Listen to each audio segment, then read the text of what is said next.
একটা ক্রিয়েটার যখন বলেছিল যে রোমান রেন্সের ওই টাইমে হাই লেভেলের বুস্টিংটা ঠিক নয়, মানে যেরকম ভাবে জন সিনা বানানোর চেষ্টা করছে, তখন তোমরা একদম পুরো গালাগাল দিয়ে উড়িয়ে দিয়েছিলে তাকে। তো সে আর কি করবে, সে বলেছিল যে হ্যাঁ ভাই আমি রোমান রেন্সের সম্বন্ধে জাস্ট একটা কথা বলতে গেছিলাম, তো সবাই মিলে এরকম শুনিয়ে গেছে। আর এখন রোমান রেন্স অ্যাপিয়ারেন্স দিচ্ছে না, এটা কি রোমান রেন্সের নিজের দোষ নয় ভাই, রোমান রেন্সের ক্যারেক্টারে কখনোই দোষ ছিল না, ছিল হচ্ছে ডাব্লিউডাব্লিউ কি বানাতে চেয়েছিল, কি বানিয়ে ফেলেছে। এখন তাদের মনে হচ্ছে যে হ্যাঁ ভাই ট্রাইবাল চিফ গিমিকটা যথেষ্ট বেটার। আর এমনিতে বড় বড় সুপারস্টার যেমন ক্রিস জেরিকো বলেছিল যে Roman Reigns as a heel superstar হিসেবে কিন্তু যথেষ্ট ভালো পারফরমেন্স দেবে, দিচ্ছ, দে আর নো ডাউট। কিন্তু ডাব্লিউডাব্লিউ স্টিল এখনো পর্যন্ত মানে এটাকেও কি বলবো মানে উল্টে ছেড়ে দিয়েছে, মানে এখন রোমান রেন্স তেমন বেশি অ্যাপিয়ারেন্সই দিতে পারছে না। তো তোমরা ভাবো মানে লাস্ট ইয়ার 2020-2021 যেখানে মানে maximum Roman Reigns main event করেছে, story line back to back story line চালিয়ে গেছে, সেখানে এখানে তোমরা দেখতেই পাচ্ছ না রোমান রেন্সকে। হ্যাঁ স্টোরি লাইন চলছে তো চলতে ব্রক লেসনারের কাছে, এখানে ব্রক লেসনার একটা স্ম্যাকডাউনে আসছে তো রোমান রেন্স রতে আসছে, আবার ব্রক লেসনার রতে আসছে তো রোমান রেন্স, এরকম ভাবে চলে যাচ্ছে, রোমান রেন্স স্ম্যাকডাউনে আসছে, এরকম জায়গায় বলতে গেলে লাস্ট অ্যাপিয়ারেন্স ওই ব্রক লেসনার সাডেনলি রিটার্ন করে একটা F5 দিয়ে চলে গেছিল। এখন হ্যাঁ তোমরা করতেই পারো ভাই কিছু না কিছু একটা মোমেন্ট ক্রিয়েট করতেই পারো, এই যে একটাই মোমেন্ট আছে অবশ্য, সেটা হচ্ছে গাইস কন্ট্রাক্ট সাইনিং হলো, তো এখানে ব্রক লেসনারকে চুল বানিয়ে গেল রোমান রেন্স, আর ব্রক লেসনারও ছেড়ে দেবে না, ও একটা কমেডিয়াস টাইপের প্রোমো দিয়ে দিল, সাই ব্যাপার ব্রক লেসনারকে সবাই তো সাপোর্ট করবে কারণ ফার্স্ট টাইম প্রোমো করছে বলে কথা, মানে ব্রক লেসনার এতদিন প্রোমো করেনি, আর দিয়েছে তো দিয়েছে ভাই জ্বালিয়ে দেওয়ার মতো প্রোমো করে দেয়, মানে জ্বালিয়ে দেওয়া মানে আমি ভালোই কথাই বলছি, মানে ভালোই প্রোমো দেয়।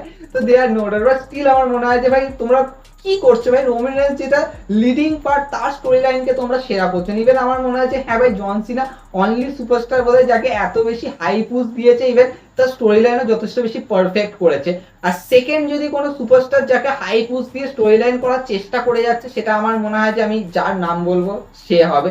কিন্তু হ্যাঁ তাকে নিয়ে তো আমি আসবোই, কিন্তু তার আগে আমি জাস্ট রোমান রেন্সের স্ট্যাটকে নিয়ে আমি একটুখানি জাস্ট কি বলবো, আমি জাস্ট কথা এটাই বলবো যে ভাই ডাব্লিউডাব্লিউ কি করছে, মানে ডাব্লিউডাব্লিউ কি বুঝতে পারছে না যে রোমান রেন্সের কতটা দরকার এই ইন্ডাস্ট্রিতে। আর হ্যাঁ এটাও হতে পারে যে রোমান রেন্স নিজেও চাইছে যে হ্যাঁ আমি হলিউডের দিকে যাব, তো সেক্ষেত্রে আমাকে কম অ্যাপিয়ারেন্স দিতেই হবে আর আমাকে ওখানের জন্য প্রিপেয়ার হতে হবে, তো সেটা কিছু বলার নেই। মানে এখানে রোমান রেন্সের যখন দরকার, রোমান রেন্স চাইছে আমি ওখানে যাবো, তো ডাব্লিউডাব্লিউ এখন রোমান রেন্সকে ধরেও রেখেছে, ছাড়ছেও না, এরকম ব্যাপার।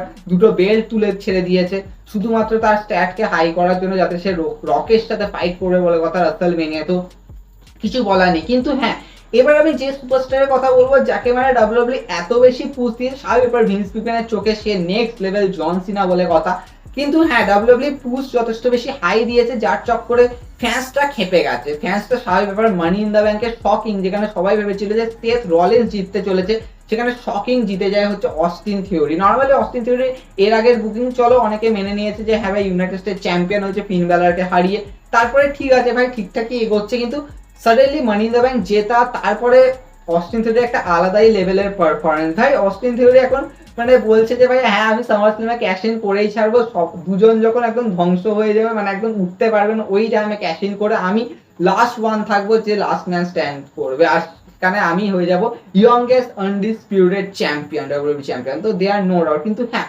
স্টিল বলা চলে ডাব্লিউডাব্লিউ যেভাবে অস্টিন থিওরি পুশ করছে, মানে পুশ মানে একই ব্যাপার, যেভাবে বুকিং রাখছে সেটা নেক্সট লেভেল গ্রেটেস্ট। এবার দেখো আমি একটুখানি কম্পেয়ার করতে চাই আদার সুপারস্টারের সাথে, কারণ তোমরা অলরেডি মানে এমন ভাবছো অস্টিন থিওরির বুকিং যেন একদম আলাদাই লেভেলের। হ্যাঁ আলাদা লেভেল ঠিকই, কিন্তু সামহাউ গাইস ডাব্লিউডাব্লিউ কিন্তু এর আগেও কিন্তু এরকম বুকিং দিয়েছে। আমি বলবো না যে জন সিনাকেই দিয়েছে, আরো অনেক সুপারস্টার কিন্তু দিয়েছে। আমি অ্যাজ এ এক্সাম্পল রাখবো সেথ রলিন্সকে। তোমরা জানো যে সেথ রলিন্স যখন শিল্ডকে ব্রেক করেছিল, তারপরে যখন Seth Rollins Money in the bank briefcase জিতলো, তখন কিন্তু সেথ রলিন্সের অলরেডি স্টোরি লাইন চলছিল ডিন অ্যামব্রোজের সাথে, রোমান রেন্সের সাথে, আর তারপরে গাইস সেথ রলিন্সের নেক্সট স্টোরি লাইন কিন্তু চলেছিল সঙ্গে সঙ্গে, সেটা হয়েছিল গাইস জন সিনার সাথে, টিম সিনা ভার্সেস টিম অথরিটি তোমরা জানি। তারপরে গাইস জন সিনার সাথে একটা টিএলসি তো বোধহয় টেবল ম্যাচ চলেছিল, ওটাও একটা গাইস একটা রাইভেলি চলেছিল। তারপরে সঙ্গে সঙ্গে ডাব্লিউডাব্লিউ কিন্তু as a money in the Bank, যেহেতু Mr money in the Bank, তার জন্য কিন্তু সঙ্গে সঙ্গে ব্রক লেসনারের সাথেও কিন্তু স্টোরি লাইন চালিয়ে দিয়েছিল।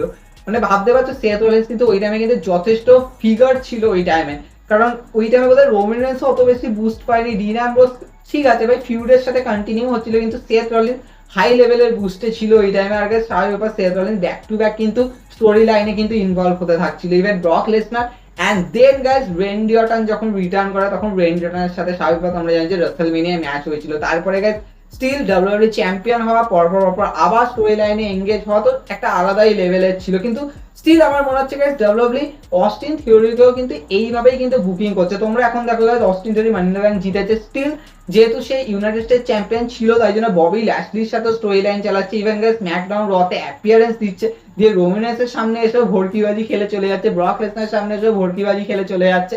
ইভেন গাইস এখন নতুন story line guys WW include করে দিয়েছে, সেটা হচ্ছে গাইস ডলফ জিগলারকে। নরমালি গাইস ডলফ জিগলার সব থেকে বেশি আন্ডাররেটেড সুপারস্টার, এত কিছু করা সত্ত্বেও ডাব্লিউডাব্লিউ যেন প্রত্যেকবার ডলফ জিগলারকে সেই এমন স্টোরি লাইন বা এমন বুকিং এ লাস্টে ঢুকিয়ে দেয় যেটা যেমন ডার্টি ডগস বা যা ইচ্ছে বলো, তবে হ্যাঁ এনএক্সটি এর মধ্যে ডলফ জিগলার ঢুকে একটুখানি যেন বেশি ইন্টারেস্ট জাগিয়ে দিয়েছিল ফ্যান্সদের কাছে। স্বাভাবিক ব্যাপার, এটা হওয়া তো খুবই স্বাভাবিক, দে আর নো ডাউট। কিন্তু হ্যাঁ Dolph Ziggler all time great, they are no doubt ভাই, আন্ডাররেটেড সুপারস্টারের মধ্যেও কিন্তু টপ লেভেলে থাকে। যে আমার তো ভাই ডলফ জিগলার সার্ভাইভার সিরিজের মোমেন্ট থেকে শুরু করে আমার মনে আছে মিজের সাথে একবার ম্যাচ হয়েছিল যেখানে ডলফ জিগলার হারলে কেরিয়ার ওভার হয়ে যেত, সেখানে গাইস ইন্টার কন্টিনেন্টাল চ্যাম্পিয়ন হয়েছিল, সেরা সেরা কিন্তু ম্যাচ দিয়েছে guys Dolph Ziggler, there no doubt. এখন গাইস ডলফ জিগলারকে মানে সামনে দাঁড় করেছে আর যাতে অস্টিন থিওরির যাতে স্টোরি লাইন বেটার হতে পারে। তো স্বাভাবিক ব্যাপার গাইস, এখন অস্টিন থিওরির ক্ষেত্রে কিন্তু যথেষ্ট বেশি শকিং লাগছে ভাই, সামার স্ল্যামে এমন না হয়ে যায় দুটো ম্যাচ খেলে দিচ্ছে ডলফ জিগলারের এগেইনস্টে নিজের money in the bank briefcase depend করছে, আর ওদিকে কি বলবো ববি ল্যাশলির সামনে অ্যাজ এ চ্যালেঞ্জার হিসেবে যাচ্ছে ফর ইউনাইটেড স্টেট চ্যাম্পিয়নশিপ। তো আলাদাই লেভেল হয়ে যাবে কিন্তু। তবে হ্যাঁ আমি অ্যাপ্রিসিয়েট করবো যদি মানে অস্টিন থিওরিকে যদি এইভাবে যদি সামার স্ল্যামে না পায়, কারণ এটা দেখার পরে যে কোনো ফ্যান্সটা ভাববে যে শুধুমাত্র অস্টিন থিওরিকে বুকিং ভালো করছে তাই না, গেছে অস্টিন থিওরির পারফরমেন্স কিন্তু যথেষ্ট রেটেড বানিয়ে দিচ্ছে, মানে ওভার রেটেড বলবো কিংবা যা ইচ্ছে তুমি বলো। কিন্তু স্টিল যদি এর সাথে যদি তোমরা রোমান রেন্সের সাথে কম্পারিজন করো, তবে আমি এই কমেন্টটা আনবো যে প্রচুর জন টুইটারে পুরো ভরে দিচ্ছে কমেন্টে যে ভাই অস্টিন থিওরির বুকিংটা আমি ছেড়ে দিচ্ছি, কিন্তু অ্যাজ এ স্টোরি লাইনের দিক থেকে কিন্তু বেস্ট স্টোরি লাইন কিন্তু চালাচ্ছে, যেখানে রোমান রেন্সের চালানোর কথা, রোমান রেন্সের সাথে আনডিসপিউটেড চ্যাম্পিয়ন হয়ে যেরকম স্টোরি লাইন চালানোর কথা তার থেকে কিন্তু অস্টিন থিওরি যথেষ্ট বেটার স্টোরি লাইন চালাচ্ছে। তো তোমাদের কি মনে হচ্ছে যে অস্টিন থিওরিকে রোমান রেন্সের থেকেও বিগেস্ট পুশ দেওয়া হচ্ছে, বা বলতে গেলে বিগেস্ট একটা পুশ দেওয়া হচ্ছে? দেখো অবভিয়াসলি দেওয়া উচিত, তার কারণ রোমান রেন্স অলরেডি স্টার হয়ে গেছে, অলরেডি তোমরা 2020 রিটার্নের পরে 2021 যেরকম ভাবে ডিস্ট্রাকশন চালিয়েছে রোমান রেন্স, তারপরে আমার মনে হয় যে হ্যাঁ রোমান রেন্সের যেহেতু এখন শিডিউল যথেষ্ট বিজি আছে, তার জন্য আমার মনে হয় যে হ্যাঁ ভাই অস্টিন থিওরিকে রান করাটা যথেষ্ট বেশি দরকার সমস্ত শো এর ক্ষেত্রে। আর যেহেতু as a mister money in the bank, কারণ otherwise as a money in the bank briefcase নিয়ে কোনো স্টোরি লাইনই চালাতে পারলো না, যেমন ওটিসের ক্ষেত্রে হয়েছিল। তবে ওটিসেরও কিন্তু চালিয়েছিল অ্যাজ মিস, তারপর জিতে গেছিল ওটিসকে হারিয়ে। তো এখানেও গাইজ অস্টিন থিওরির সাথে কিন্তু যথেষ্ট ভালো স্টোরি লাইন চলছে। কিন্তু কথা হচ্ছে গাইজ এবার তোমরা শেষ দিকে এটাই আছে যে ভাই অস্টিন থিওরিকে তাহলে ক্যাশের করে দেবে সামার স্ল্যামে।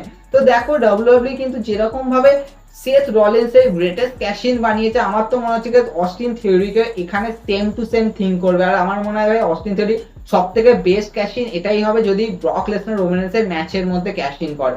আর আমার মনে হয় ভাই এই ম্যাচটার মধ্যে কিছু না কিছু হয়তো এমন হতে পারে যে আদার ওয়ানে ইন্টারফারেন্সের পর হয়তো ক্যাশ ইন করলো বা এরকম এমন কিছু করলো, কিন্তু স্টিল আমার মনে হয় না যে পিন ফলের দ্বারা ক্যাশ ইন হবে। কারণ ডাব্লিউডাব্লিউ যদি ব্রক লেসনার রোমান রেন্সকে বোথ ম্যানকে স্ট্রং দেখানোর জন্য পিন ফলকে সাইডে রাখার কি মানে, কারণ এখানে তো তোমরা বুঝতেই পারছি ভাই মানে ব্রক লেসনারের উপর তো এমনি রোমান রেন্স পিন করে বসে আছে। তো এখানে আমার জাস্ট এটাই কথা হচ্ছে, এটা হতেই পারে যে হয়তো মানে অস্টিন থিওরিকে এইভাবে ইউজ করলে যাতে উইদাউট পিন করেও কিন্তু যাতে ব্রিফকেসকে ক্যাশ ইন করতে পারে, তাহলে কিন্তু একটা সেরা মোমেন্ট হবে। আর তারপরেই তোমরা বুঝতে পারছো যে অস্টিন থিওরি হয়তো ব্যাক টু ব্যাক হয়তো রাইভেলরি আসতে থাকবে, ডলফ জিগলার ফার্স্ট রেট হতেই পারে, দেয়ার নো ডাউট। কিন্তু হ্যাঁ ডাব্লিউডাব্লিউ কি দুটো বেল্টই কি অস্টিন থিওরির হাতে তুলে দেবে, এটাই সব থেকে বেশি কোয়েশ্চেনেবল। কারণ মানি ইন দ্য ব্যাংক ব্রিফকেসের আমরা নর্মালি জানি যে ব্রিফকেস নর্মালি একটা বেল্টের ওপর হোল্ড হয়, কিন্তু হ্যাঁ এখন যদি দুটো বেল্টের ওপর হোল্ড করিয়ে দেবে তো ডাব্লিউডাব্লিউ নিজের ডিসিশন ভাই নিজেরা কন্ট্রাক্ট বানায়, নিজেরা রুলস বানায়। কিন্তু স্টিল আমার মনে হয় না যে ডাব্লিউডাব্লিউ রোমান রেন্সের থেকে দুটো বেল্টই তুলে নেবে, কারণ তুলে নিলে কিন্তু রোমান রেন্সকে হতে পারে হয়তো তাহলে একদম অফই করে দিল পুরো মানে জায়গা থেকে। তারপরে গাইস ব্রক যখন এলো তখন হয়তো কোনো একটা রিটার্ন করিয়ে হয়তো কোনো একটা অ্যাটাক করিয়ে হয়তো ফিউড স্টার্ট করলো। আদারওয়াইজ গাইস রোমান রেন্সকে যদি এখন ভাবে যে হ্যাঁ ভাই আমি রস্টারে রাখবো, তাহলে কিন্তু একটা বেল্ট কিন্তু রোমান রেন্সের কাছে রাখতেই হবে, আদারওয়াইজ রোমান রেন্সকে একদমই পুরোপুরিভাবে ছুটি দিয়ে দিল। এটা যদি হয় তাহলে আমার একটু ফ্যান্সটা শক হবে যে ভাই অস্টিন থিওরির হাতে দুটো বেল্ট আছে, সব থেকে বেশি শকিং। কিন্তু হ্যাঁ অস্টিন থিওরি যথেষ্ট ভালো কিন্তু স্টোরি লাইন চালাতেই পারে, কারণ অলরেডি এখন কিন্তু যথেষ্ট সেরা লাগছে। তো আমার মনে হয় ভাই এটাতে ক্রিটিসাইজ করা উচিত নয়, তবে হ্যাঁ তোমাদের কি রিয়াকশন তোমরা বলতেই পারো, কিন্তু হ্যাঁ প্লিজ আমি বলবো যে এরকম কমেন্ট করো না গালাগালি টালাগালি দিয়ে যে হ্যাঁ ভাই অস্টিন থিওরি বেকার, অস্টিন থিওরিকে এরকম পুশ দেওয়া কখনো উচিতই না।